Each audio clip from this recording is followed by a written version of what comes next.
Hello students. So now we're going to look at another function. This time we're going to look at this tangent function, or g of x, the one that I assigned you for the second problem. This one fortunately doesn't have a sneaky transformation. It just has this 6 here.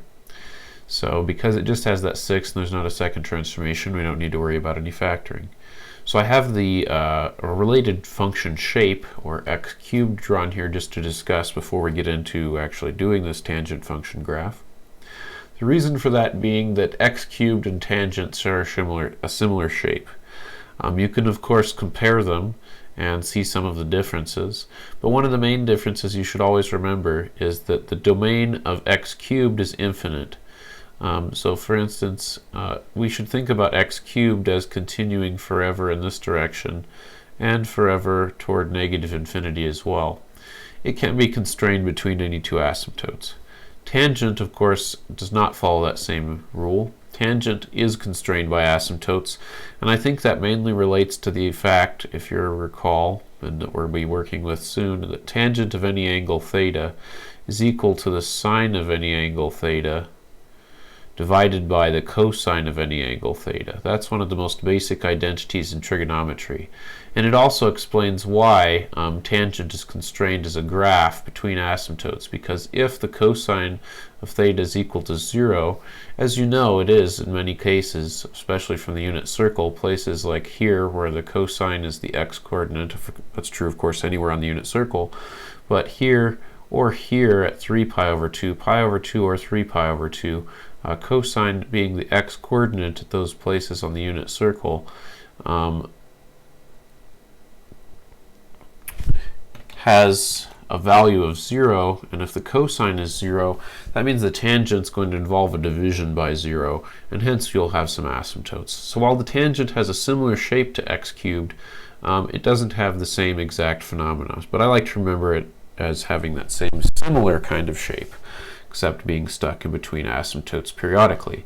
So since it's not a wave, it doesn't have an amplitude. So on this guy we're going to say that it has no amplitude, or that its amplitude is none, because an amplitude is basically the height of a wave, or a maximum displacement from some settled beginning, or in fact origin in this case. So it doesn't have an amplitude. Its period we'll find the same way as we found in the last one, except tangent starts out with a period of pi and not 2 pi.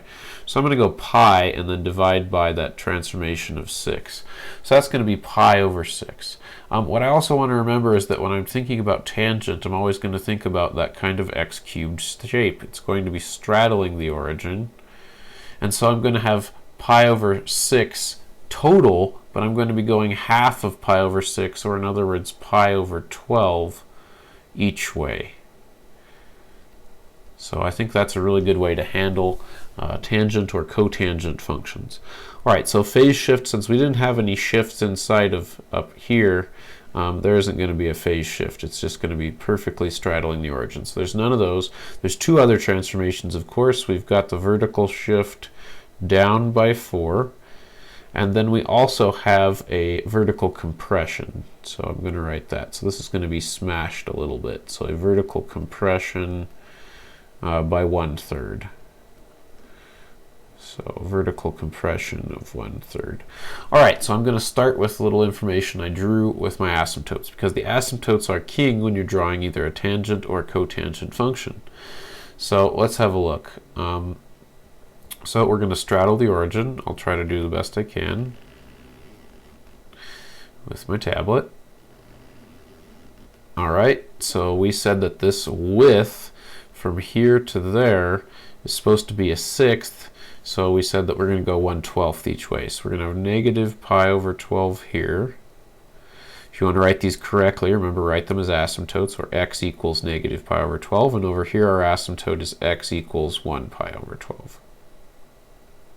For a whole width of 1/6, and then we'll have the next one 1/6 further away from that. So that's going to be at, you guessed it, 3 pi over 12. Or you could reduce that to pi over 4. Okay, I'm just going to draw 2 cycles. That's what I expected you to do when you warmed up with these. So let's get a different color and actually draw our tangent function. Oh, you know what? Before I do that, we forgot about the down by 4. The vertical is just going to smash it out more. And notice, pi over 12 is really something quite small. That's like 3.14 over 12, which is approximately, 1/4. So mine is really not going to be to scale when I say down by 4. So I guess I'll make these kind of big. So we'll say that that's 1, 2, 3, 4. But you can see that this is still definitely not going to be drawn to scale. Okay, so now we're going to have that tangent or x cubed shape going through there. So it's going to be nice and flat, so I'm going to try to flatten it out. And then it's going to go up, oops, and approach that asymptote, not crossing it. I don't want to show that it's crossing it. So we'll go up like this and approach the asymptote. Then nice and flat from the 1/3 and go down and approach this asymptote. And the same thing over here, so we'll be down 4 instead of right here, it's down 4. And then I'm going to go up, and I think, I did that a little bit too steeply, but I'll try to be a little flatter on this side. Yeah, something like that. It should be more like this. More like that. Okay, let me get my eraser and clean that up a little bit. I'll go and clean that up just a little bit. There we go. That's decent. Okay, so I think that's what your tangent function should look like, guys. If you want to see the comparison of x cubed to the tangent function, let's just go and do that real quick. So I've got my calculator screen up over here. I'm going to go to y equals, and I'm going to plot a couple different functions. So let's just plot x cubed. Let me clear that guy. We'll go x raised to the 3rd. And then I think we're going to go and plot the tangent of x. And I just wanted to remind you of what that kind of, I tried to draw it on there, but let's look at 1/3 tangent of x as well while we're at it. So I'll go 1/3 tangent of x. I'm going to make sure I'm in radian mode if I'm ever using my calculator, right? So I am in radian mode, looks good. Let's go to zoom. And I think I'm going to go for a zoom trig on this one. That's a nice standard zoom trig. Okay, so here comes x cubed. You can see that shape. You can see the periodicity of the tangent. You can see it's a pretty similar shape. And then you can see the flatter one of the other guy. So let's change our window here a little bit. Let's just go from like -½ pi, because that's we'll go from like -3/4 pi. Let's just go -pi. We'll go -pi. -pi to pi. And we'll go by steps of pi over 2. Oh, let's delete that. My mistake. So we'll go by steps of pi divided by 2. And let's go a little bit shallower so we can see the real compression. So we'll only go from -2 to 2. So we're zooming in a little bit there, and we'll go by 1/2. Let's try that. And when we go back here, let's see if we can make this a little bit nicer. And let's see if we can make it colored as well. So I think we can make this colored. Oh, does it not like to change there with me? Let's see, is it still here? Yeah, it is. Okay, so I guess we'll just not do colors. So we'll go ahead and make this one bold. And then we'll make this one dotted.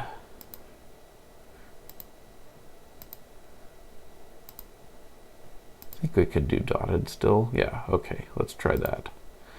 So here comes x cubed. Here comes the regular tangent. You can see a little bit different shape, but very similar. And now you can see the dotted one is a little bit flatter. Okay, so hope you found that useful, and go ahead and check your 3rd graph with the next video.